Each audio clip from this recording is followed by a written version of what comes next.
Hi everyone, कैसे हैं आप सब लोग। उम्मीद करता हूं आप सब ठीक ठाक होंगे।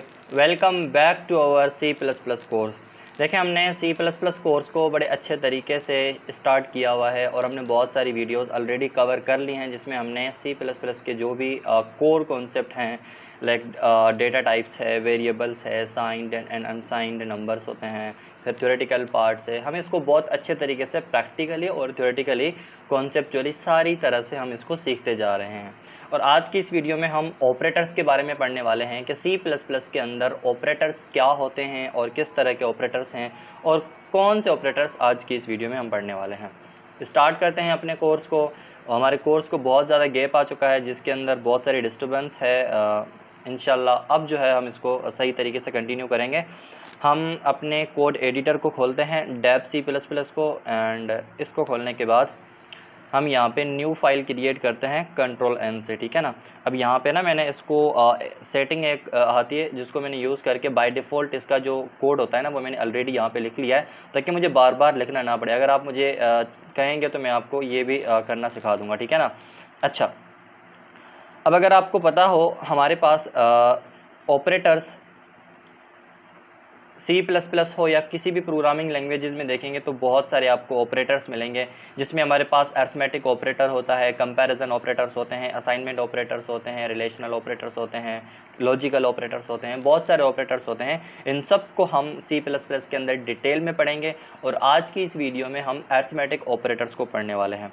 देखो, ऑपरेटर्स बेसिकली क्या होते हैं। ऑपरेटर्स एक किस्म के जो है ना वैल्यूज़ होती हैं हमारे पास, सिंबल्स होते हैं या स्पेशल सिंबल्स होती हैं हमारे पास, जो क्या करती हैं हमारी वैल्यूज़ को या हमारी डेटा को मैनिपुलेट करती हैं, ठीक है ना, बेस्ड ऑन देयर वर्क, ठीक है ना। अब ये सारी चीज़ें किसके पास होती हैं, कौन समझाता है, किस तरीके से कंप्यूटर या हमारा कोड समझ पाता है, ये सारी की सारी चीज़ें उस लैंग्वेज के कंपाइलर के अंदर होती हैं। जैसे कि हमें पता है ना, कंपाइलर का काम क्या होता है। कंपाइलर का काम ये होता है कि उसके पास प्रोग्रामिंग लैंग्वेज का वो स्ट्रक्चर, वो कोड, वो रूल्स एंड रेगुलेशंस होते हैं, जिसको वो कंपेयर करता है जो कोड हम कर रहे होते हैं उससे, ताकि वो देख सके कि जो कोड यूज़र कर रहा है या डेवलपर कर रहा है, क्या वो कोड के जो रूल्स हैं उस रूल से मैच होते हैं जो एक्चुअल में उस प्रोग्रामिंग के हैं, ठीक है ना। तो जब मैच हो जाते हैं ना तो कंपाइलर उसको कंपाइल करके मशीन को भेज देता है, ठीक है। तो इस तरीके से ऑपरेटर्स के भी जितने भी साइंस होते हैं, जितने भी टाइप के डिफरेंट डिफरेंट ऑपरेटर्स होते हैं, वो सारी की सारी चीज़ें कंपाइलर के अंदर डिफाइंड होती हैं। तो हम जो यूज़ कर रहे होते हैं तो कंपाइलर क्या करता है, उनको कंपेयर करके आगे रन करवाता है। अच्छा, इसके अंदर हम आज देखने वाले हैं अर्थमेटिक ऑपरेटर्स। अब हमारे पास अर्थमेटिक ऑपरेटर्स का मतलब क्या होता है। देखो, मैथमेटिक के अंदर आपने जब आप क्लास 2 में, क्लास 3 में, क्लास 4 में आपने देखा होगा कि मैथमेटिक के बुक के अंदर बेसिक अर्थमेटिक ऑपरेशंस होते थे, ठीक है ना, जिसमें हमारा काम होता था कि हम किसी नंबर को ऐड करवाना, सब्ट्रैक्ट करवाना, मल्टीप्लाई करवाना, ठीक है ना, डिवीजन करवाना, या फिर जो है ना रिमाइंडर फाइंड करना। इस तरह के ऑपरेशंस जो हमारे पास होते थे वो अर्थमेटिक ऑपरेटर्स हैं। वही ऑपरेटर्स हम इसके अंदर भी यूज़ कर सकते हैं। देखो, हमारे पास बहुत सारे ऐसे प्रोग्राम भी हो सकते हैं या ऐसी कोई वेबसाइट एप्लीकेशन हो सकती है जिसके अंदर हमारा काम कैलकुलेशन पे हो, हमारा काम जो है ना डिफरेंट डिफरेंट एल्गोरिथम्स पे हो, तो उसके अंदर जो कैलकुलेशन यूज़ होती है तो वहाँ पे हम किस तरह से जो है ना कैलकुलेट करेंगे, यही ऑपरेटर्स हमारे काम आते हैं, जो कि डिफरेंट डिफरेंट टाइप के ऑपरेशंस परफॉर्म करवाते हैं। अब हमारे पास अर्थमेटिक ऑपरेटर्स के अंदर कौन कौन से ऑपरेटर्स हैं। प्लस का ऑपरेटर है, माइनस का ऑपरेटर है, डिवीजन का है, मल्टीप्लिकेशन का है, और एक और होता है जिसे मॉड्यूलस कहते हैं। अब इनका सबका काम क्या है, कैसे यूज़ करते हैं, ये हम एक एक करके देखते हैं, ठीक है ना। अच्छा, इस फाइल को सबसे पहले मैं सेव कर लेता हूँ और Ctrl+S प्रेस करके, एंड इसको मैं सेव करने लगा हूँ डेस्कटॉप पे। हमारा एक फ़ोल्डर बना हुआ है C plus plus complete course के नाम से। इसको खोल के हम यहाँ पे बेसिक अर्थमेटिक या अर्थमेटिक ऑपरेटर के नाम से मैं इसको सेव कर लेता हूँ, ठीक है ना, अर्थमेटिक ऑपरेटर। और इसकी एक्सटेंशन डिफाइन करने की ज़रूरत नहीं है, आपको पता है डेव सी प्लस प्लस के अंदर सारी चीज़ें ऑलरेडी होती हैं, ठीक है। इसको मैंने यहाँ पे सेव कर लिया है और यहाँ पे हम इसको कमेंट आउट करके, ठीक है ना, यहाँ पे हम लिख रहे हैं अर्थमेटिक ऑपरेटर्स, ठीक है। अब जो हमारे पास सबसे पहला ऑपरेटर है वो है अपना एडिशन का, ठीक है ना। हम जिसमें क्या करेंगे, दो नंबर्स को, दो वैल्यूज़ को या दो वेरिएबल्स को क्या करवाएंगे, ऐड करवाएंगे।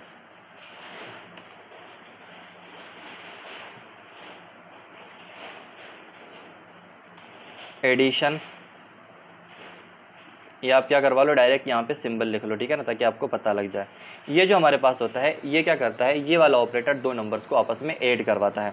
अब ऐड किस तरह से करवाया जा सकता है प्रोग्रामिंग के अंदर, आप दो वैल्यूज़ को डायरेक्टली ऐड करवा सकते हो, या उन वैल्यूज़ को वेरिएबल्स के अंदर स्टोर करके भी ऑपरेशंस परफॉर्म करवा सकते हो। किस तरह से, देखो सबसे पहले मैं क्या करता हूँ, यहाँ पे एक वेरिएबल बनाता हूँ, या हम वेरिएबल अगर नहीं भी बनाएं, डायरेक्ट सी आउट के अंदर किस तरह से करें, सपोज़ करो मेरे पास एक नंबर है 5 और उन दोनों को ऐड करवाना है, सपोज़ करो 5 को ऐड करवाना है 6 से, तो हम क्या कर सकते हैं, 5 और 6 दोनों को इस प्लस वाले ऑपरेटर को यूज़ करके हम ऐड करवा सकते हैं। अब इसको जैसे ही मैं रन करूँगा, यहाँ से भी रन कर सकते हो, और आप F11 का बटन जो है ना वो प्रेस करके इसको रन कर सकते हो। ये मुझे कह रहा है यहाँ पे सेमीकोलन दो, ठीक है ना, यहाँ पे मैंने सेमीकोलन नहीं दिया हुआ, तो ये क्या हो जाएगा, रन हो जाएगा, और आपको यहाँ पे पता लग जाएगा कि इन दोनों का जो रिजल्ट आ रहा है वो क्या आ रहा है, 11 आ रहा है, ठीक है ना। यहाँ तक बात समझ में आ गई। मतलब हम दो वैल्यूज़ को भी डायरेक्टली क्या करवा सकते हैं, ऐड करवा सकते हैं। लेकिन प्रोग्रामिंग के अंदर इस तरह से हम कभी कभी काम नहीं कर रहे होते, हमें जो है ना वैल्यूज़ वेरिएबल्स के अंदर मिलती हैं, तो वेरिएबल के अंदर हम किस तरह से ये ऑपरेशंस परफॉर्म करवाएंगे वो देखो। सबसे पहले हम क्या करेंगे, दो वेरिएबल्स डिफाइन करेंगे। सपोज़ मेरे पास एक है a, और या फिर मैं क्या करता हूँ, num1 के नाम से वेरिएबल बना के और उसके अंदर मैं 5 को स्टोर करवा लेता हूँ, ठीक है ना। एंड उसके बाद एक और वेरिएबल बनाता हूँ num2 के नाम से, और उसके अंदर मैं कोई और वैल्यू स्टोर करवा लेता हूँ, ठीक है ना। num1 के अंदर 5 है और num2 के अंदर 6 है। उसके बाद मैं क्या करता हूँ, इन दोनों को ऐड करवा लेता हूँ। अब किस तरह से, सपोज़ करो मैं फर्स्ट में इस तरह से करवा लेता हूँ, सी आउट के अंदर ही num1 प्लस num2 को मैं क्या करवा लूँगा, ऐड करवा लूँगा, और उसी तरह से हमें क्या मिल जाएगा, यहाँ पे रिजल्ट मिल जाएगा। जो भी हमारा रिजल्ट होगा ना इन दोनों को ऐड करने के बाद, देखो यहाँ पे फिर से आपको क्या मिल रहा है, 11 मिल रहा है, ठीक है। यहाँ तक बात आपको समझ में आ रही है। या फिर हम क्या कर सकते हैं, ये जो num1 और num2 को हम डायरेक्ट सी आउट के अंदर ऐड करवा रहे हैं ना, हम यहाँ से ऐड ना करवाएं, हम क्या कर सकते हैं, हम यहाँ पे एक और वेरिएबल बना के लाइक सम, ठीक है ना, और इस सम के अंदर हम क्या कर लेंगे, num1 प्लस num2 को ऐड करवा लेंगे। तो देखो होगा क्या, यहाँ पे num1 के अंदर क्या है, num1 के अंदर है 5 और num2 के अंदर है 6। 5 और 6 दोनों जब ऐड होंगे, जब रिजल्ट 11 आएगा, तो वो 11 कहाँ जाएगा, वो 11 हमारा यहाँ पे सम वाले वेरिएबल के अंदर क्या हो जाएगा, स्टोर हो जाएगा। अब हमारे पास जो भी रिजल्ट आया है 11 हो या कोई और हो, तो वो कहाँ पे स्टोर होगा, वो सम वाले वेरिएबल के अंदर होगा। तो जब हम प्रिंट करवाएंगे तो हम किसको प्रिंट करवाएंगे, num1 num2 को करवाएंगे या सम को करवाएंगे, ऑब्वियसली सम को करवाएंगे, क्योंकि हमारा जो फाइनल रिजल्ट आया है वो किसके पास है, सम के पास है, ठीक है ना। तो हम क्या कर रहे होंगे, यहाँ पे सम को सी आउट के अंदर प्रिंट करवा रहे होंगे, ठीक है ना। तो ये हमारा जो भी रिजल्ट आएगा फिर से यहाँ पे प्रिंट हो जाएगा। बात समझ में आई। तो मतलब आप दो ऑपरेशंस किसी भी तरह से परफॉर्म करवा सकते हो, ठीक है, ओके।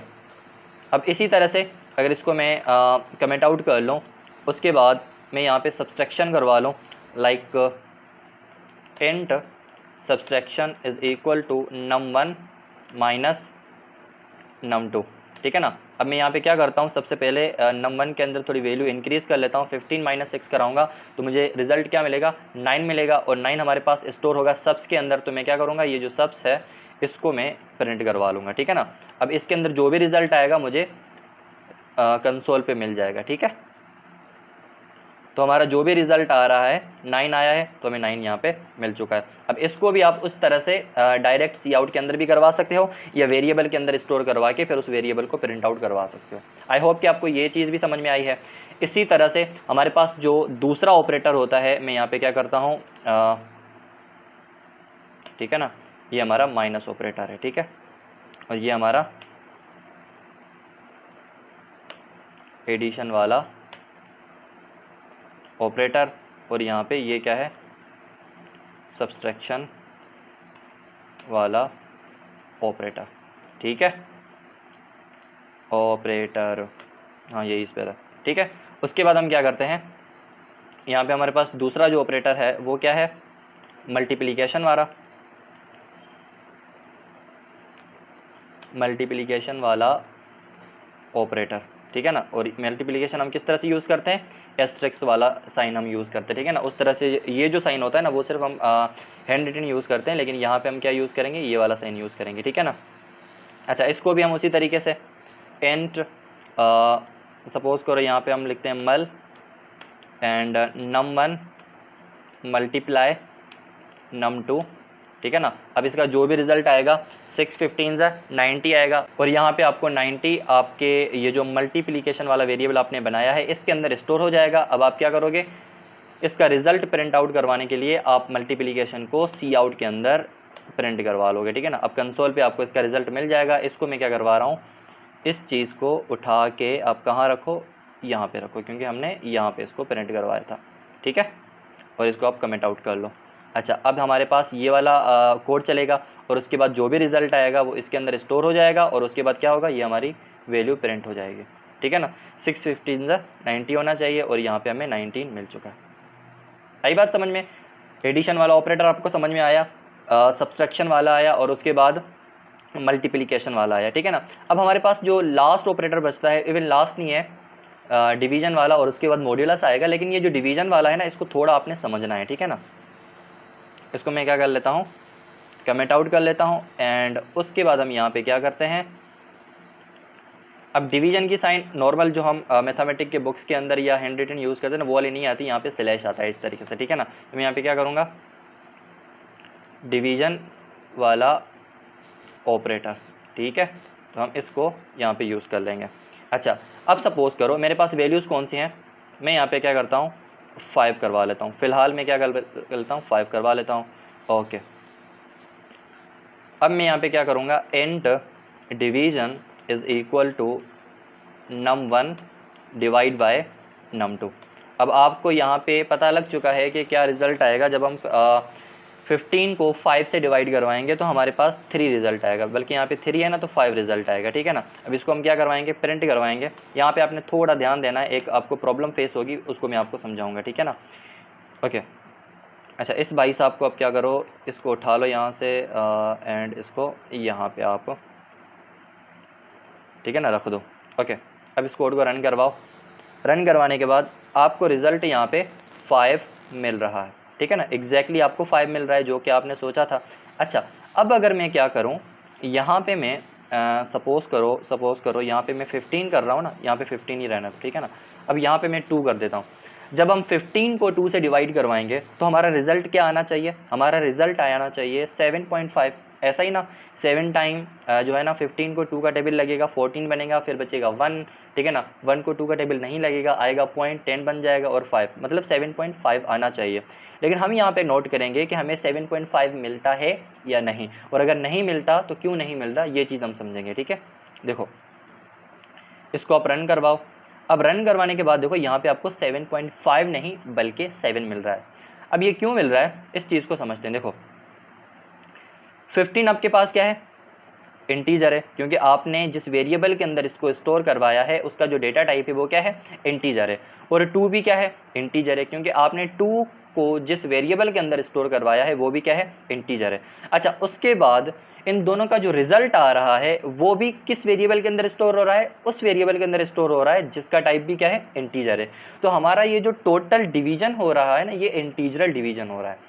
अब इंटीजरल डिवीजन में क्या होता है, सिर्फ और सिर्फ हमारे पास कंप्लीट नंबर आते हैं, इंटीजर या होल नंबर आते हैं, ठीक है ना, जिसमें ना तो क्या होता है, पॉइंट होता है, ना तो फ्रैक्शन वाले नंबर होते हैं। तो जाहिर सी बात है यहाँ पे क्या होगा, 7.5 है ना, 7.5 तो हमारे पास डेसिमल नंबर है, फ्लोटिंग वाला नंबर है। तो यहाँ पे तो हमारी डिवीजन कौन सी हो रही है, इंटीजरल हो रही है। तो वो क्या करेगा, डेसिमल वाले पार्ट को स्किप कर देगा और सिर्फ इंटीजरल पार्ट को दिखाएगा। यहाँ पे 0.5 नहीं मिल रहा सिर्फ इस वजह से। तो हम क्या करेंगे, इन सब का टाइप चेंज करेंगे, ऐसा टाइप रखेंगे जिसमें हमें इंटीजरल डेसिमल वाली वैल्यूज भी मिल सकें। और हमें पता है वो कौन सा टाइप है, वो है फ्लोट, ठीक है ना। तो हम यहाँ पे क्या करेंगे, फ्लोट वाला डेटा टाइप यूज़ करेंगे, ठीक है, ताकि हमें एग्जैक्टली अब ये जो रिजल्ट आएगा ना, ऑब्वियसली 7.5 क्या है, डेसिमल है, और डेसिमल वाला नंबर हम इंटीजर वाले डेटा वेरिएबल के अंदर नहीं स्टोर करवा सकते।